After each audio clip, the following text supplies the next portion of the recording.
ഞാൻ സത്യത്തിൽ വിധിയുടെ പൂർണ്ണമായിട്ടുള്ള വിഷയങ്ങളെ സംബന്ധിച്ച് എനിക്ക് മനസ്സിലാക്കാൻ കഴിഞ്ഞിട്ടില്ല. ശിക്ഷ ഇളവ് റദ്ദാക്കിയിരിക്കുകയാണ്.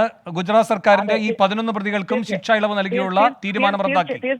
തീർച്ചയായും ഞാൻ പറഞ്ഞു വന്നത്, രാജ്യത്തെ നിയമവ്യവസ്ഥതയിലുള്ള വിശ്വാസം നമുക്ക് 10 മടങ്ങ് വർദ്ധിക്കുന്ന ഒരു വിധിയാണ് ഇതെന്ന് പറയാതിരിക്കാൻ കഴിയില്ല. കാരണം ഈ കേസിൽ സത്യത്തിൽ ഒരു പ്രതിയുടെ പേര് പറഞ്ഞ് അതിന്റെ ആനുകൂല്യം മുഴുവൻ ഇത്തരത്തിലുള്ള ഒരു കേസിൽ മുഴുവൻ പ്രതികൾക്കും അതിന്റെ ആനുകൂല്യം നൽകിയിട്ടുള്ള കോടതി വിധിയാണ് ഇവിടെ ചലഞ്ച് ചെയ്തപ്പെട്ടിരിക്കുന്നത്. അത് ഒരു വലിയ സമാർത്ഥമായിട്ടുള്ള ഒരു ജഡ്ജ്മെന്റ് എന്ന സംശയം വേണ്ട. ഇതിനകത്ത് ഈ സ്ത്രീ അനുഭവിച്ചിട്ടുള്ള പ്രയാസങ്ങളും വേദനകളും അതിന്റെ പുറത്തുവന്ന് പറയുമ്പോഴും സർക്കാർ എടുത്തിട്ടുള്ള നിലപാടുകളാണ് നമ്മൾ കാണേണ്ടത്. ഗുജറാത്ത് ഗവൺമെന്റ് ഈ കേസിനെ ഏത് രീതിയിലാണ് തുടക്കം മുതൽ കൈകാര്യം ചെയ്തിട്ടുള്ളത് എന്നുള്ളതിനെ സംബന്ധിച്ച് രാജ്യത്താകമാനം വലിയ ചർച്ചകൾ നടന്നിട്ടുള്ളതാണ്. അപ്പൊ മനുഷ്യാവകാശ പ്രശ്നങ്ങളെ, സ്ത്രീ പ്രശ്നങ്ങളെ ഒക്കെ ലളിതവൽക്കരിച്ചുകൊണ്ട് സ്വന്തം രാഷ്ട്രീയ താല്പര്യങ്ങൾ അതിനപ്പുറമായിട്ട് പ്രതികളെ പോലും സംരക്ഷിക്കുന്ന നിലയിലേക്ക് ഒരു ഭരണ സംവിധാനം മുഴുവൻ മാറുമ്പോൾ രാജ്യത്തെ ജനങ്ങൾക്ക് വലിയ പ്രതീക്ഷയും പ്രത്യാശയുമാണ് സുപ്രീം കോടതിയുടെ ഈ വിധിയിൽ വന്നിട്ടുള്ളത് എന്നാണ് എനിക്കിതേ സംബന്ധിച്ച് പറയാനുള്ളത്. ഇതിൽ വളരെ പ്രധാനപ്പെട്ട ഒരു കാര്യം ശ്രീമതി ഷാനിമോൾ ഉസ്മാനി, NGO-കളുടെ പങ്കാളിത്തം ഉണ്ടായിരുന്നു ഇരകൾക്ക് നീതി ഉറപ്പാക്കുന്നതിൽ. ഷാനിമോൾ ടെലിഫോൺ ലൈനിലുണ്ടോ? ഇപ്പൊ ഈ ടീസ്റ്റയുടെ ഒക്കെ വളരെ നിർണായകമായ ഇടപെടൽ നാം കണ്ടതാണ് ഈ സാഹിയ ജാഫ്രി കേസിലൊക്കെ. പക്ഷേ അതിന് ടീസ്റ്റയ്ക്ക് വലിയ വില കൊടുക്കേണ്ടി വന്നു. ഇപ്പോഴത്തെ ഈ സുപ്രീം കോടതി വിധിയുടെ മറ്റൊരു തിളക്കമാർന്ന വശം എന്ന് പറയുന്നത് പൊതുപ്രവർത്തകർക്ക് ഈ വിഷയത്തിൽ ഇടപെടാനുള്ള അവകാശം ഉണ്ട് എന്ന് കോടതി വിധിയിലൂടെ അത് സാധൂകരിക്കുന്നു എന്നതാണ്. അതിന്റെ പ്രാധാന്യം എത്രത്തോളം? അതെ, പറഞ്ഞതുപോലെ ടീച്ചർ സത്യൽവാദൊക്കെ അനുഭവിച്ചിരിക്കുന്ന വ്യക്തിപരമായ പ്രയാസങ്ങൾ അവരൊരു കോസിന് വേണ്ടി നിലനിന്നിട്ടുള്ളതാണ്. അപ്പൊ ഇവിടെയും പൊതുപ്രവർത്തകർക്ക് ഈ വിഷയത്തിൽ ഇടപെടാൻ കഴിയുന്നു എന്നുള്ളത് വലിയ പ്രതീക്ഷയാണ്. കേരളത്തിന്റെ പശ്ചാത്തലത്തിൽ പറയുമ്പോഴും നമ്മളിപ്പോ യഥാർത്ഥത്തില് പേടിപ്പിച്ചു കൊലപ്പെടുത്തിയ ഒരു ബാലികയുടെ ഓർമ്മകളുമായിട്ടാണ് കേരളം ഇന്ന് മുന്നോട്ട് വിശ്വസിക്കുന്നത്, വണ്ടിപ്പെരിയാറിലും.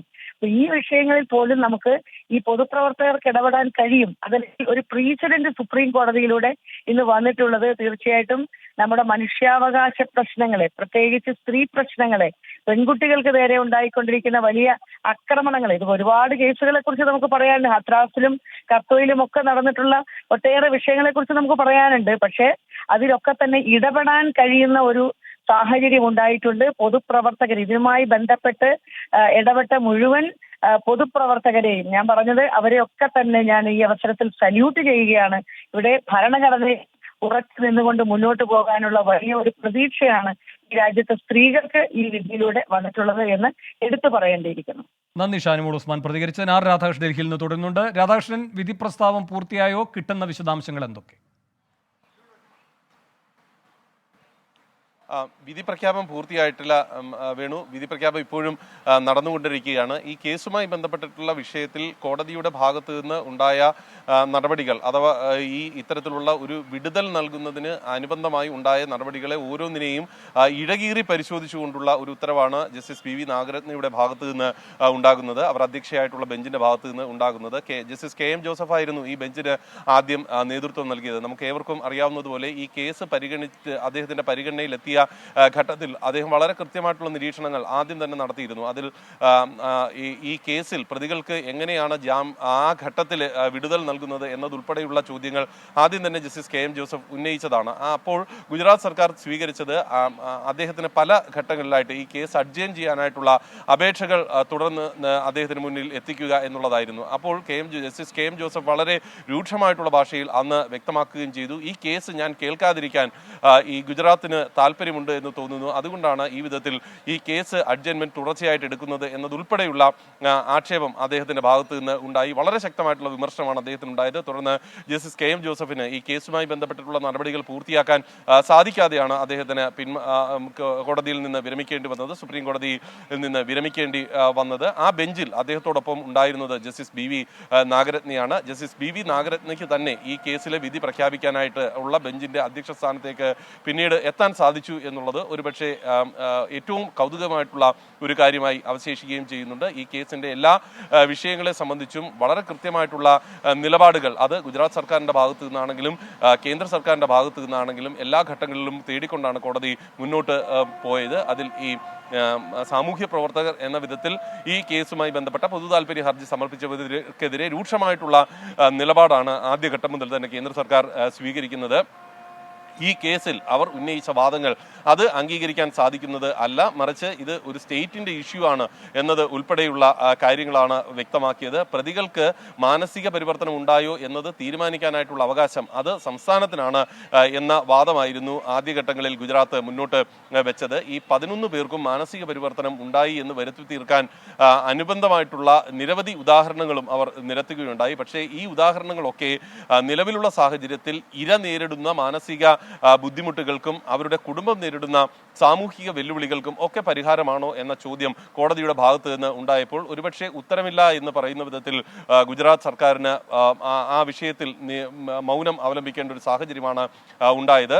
ഈ കേസുമായി ബന്ധപ്പെട്ട് പ്രമുഖ അഭിഭാഷകർ, പ്രധാനപ്പെട്ട എല്ലാ മുതിർന്ന അഭിഭാഷകരും ഹാജരായിരുന്നു. ഈ ഒരു പക്ഷത്തിന് അല്ലെങ്കിൽ മറ്റൊരു പക്ഷത്തിനു വേണ്ടി ഈ കേസുമായി ബന്ധപ്പെട്ട് ഉണ്ടാകുന്ന വിധി സാമൂഹ്യമായിട്ടും ഉള്ള പ്രത്യാഘാതങ്ങൾക്ക് ഉപരി ദൂരവ്യാപകമായിട്ടുള്ള പ്രത്യാഘാതങ്ങൾ പല സംസ്ഥാനങ്ങളെ സംബന്ധിച്ചും ഈ രാഷ്ട്രീയ തടവുകാർക്ക് ശിക്ഷാ ഇളവ് നൽകുന്ന വിഷയത്തിൽ വളരെ പ്രധാനപ്പെട്ട കേസായി മാറും എന്നുള്ളതാണ്. നമ്മുടെ കേരളത്തിലടക്കം ഇതിന്റെ പ്രത്യാഘാതങ്ങൾ ഉണ്ടാകും എന്നുള്ളത് ഇതിന്റെ ഒരു ബാക്കി പത്രം എന്ന രീതിയിൽ നമുക്ക് വിലയിരുത്തേണ്ടതായിട്ടുണ്ട്. ഇവിടെ കോടതി ചൂണ്ടിക്കാട്ടി ഏറ്റവും പ്രധാനപ്പെട്ട ഒരു വിഷയമുണ്ട്. എന്തിനാണ് ഗുജറാത്തിൽ നിന്നും ഈ കേസ് മഹാരാഷ്ട്രയിലേക്ക് മാറ്റിയത്?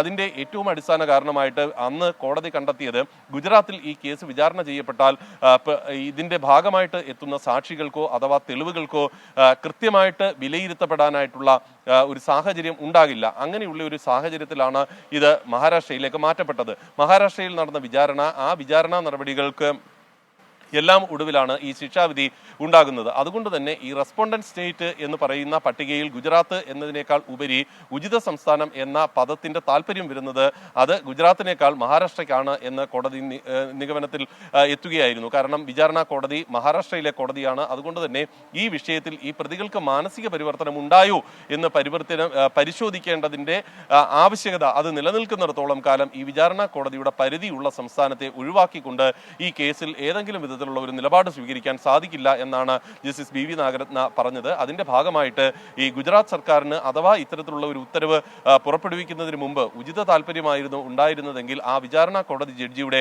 അഭിപ്രായം ആരായാമായിരുന്നു. പ്രതികൾക്ക് മാനസിക പരിവർത്തനം ഉണ്ടായോ എന്ന് പരിശോധിക്കാൻ ഈ കോടതികൾക്ക് സാധിക്കുമായിരുന്നു എന്നും അവർ ചൂണ്ടിക്കാട്ടി. അതിന്റെ അടിസ്ഥാനത്തിൽ ഈ നടപടികൾ മുന്നോട്ട് പോയിരുന്നെങ്കിൽ ആ താല്പര്യത്തെയെങ്കിലും വിലമതിക്കാൻ സാധിക്കുമായിരുന്നു. പക്ഷേ അങ്ങനെയല്ല ഉണ്ടായത് എന്ന് അവർ ചൂണ്ടിക്കാട്ടി. അതുകൊണ്ട് തന്നെ ഉചിത സംസ്ഥാനം എന്ന പദത്തിന്റെ വ്യാപ്തിയിൽ അത് ഗുജറാത്ത് വരുന്നില്ല, മറിച്ച് മഹാരാഷ്ട്രയാണ് ഈ വിഷയത്തിൽ ഉചിത സംസ്ഥാനമായി വരിക എന്ന ഒരു നിരീക്ഷണമാണ് ജസ്റ്റിസ് ബി വി നാഗരത്ന നടത്തിയത്. അതുകൊണ്ട് തന്നെ ഈ കേസുമായി കൈക്കൊണ്ട തീരുമാനം അത് ഈ റെമിഷൻ ഉത്തരവാണ് ചോദ്യം ചെയ്യപ്പെട്ടത്. റെമിഷൻ ഉത്തരവ് നിലനിൽക്കുന്നതല്ല, അതുകൊണ്ട് അത് ഘോഷ് ചെയ്യുന്നു എന്ന നിലപാടിലേക്ക് കോടതി എത്തുകയായിരുന്നു. ഇതിന് അനുബന്ധമായി ചൂണ്ടിക്കാട്ടപ്പെട്ട അഥവാ ഗുജറാത്ത് സർക്കാർ വാദിച്ച വാദങ്ങളിൽ ഏതൊക്കെ വാദത്തിന്റെ പ്രാമുഖ്യം നൽകിയാലും ഈ സംസ്ഥാനം ഏതാണ് എന്ന ഒരു ചിന്ത വരുമ്പോൾ ഈ കേസുമായി സ്വീകരിച്ച നടപടികൾ റെമിഷൻ ഉത്തരവ് അത് തുടക്കം മുതലേ റദ്ദാക്കപ്പെടുന്ന രീതിയിലേക്ക്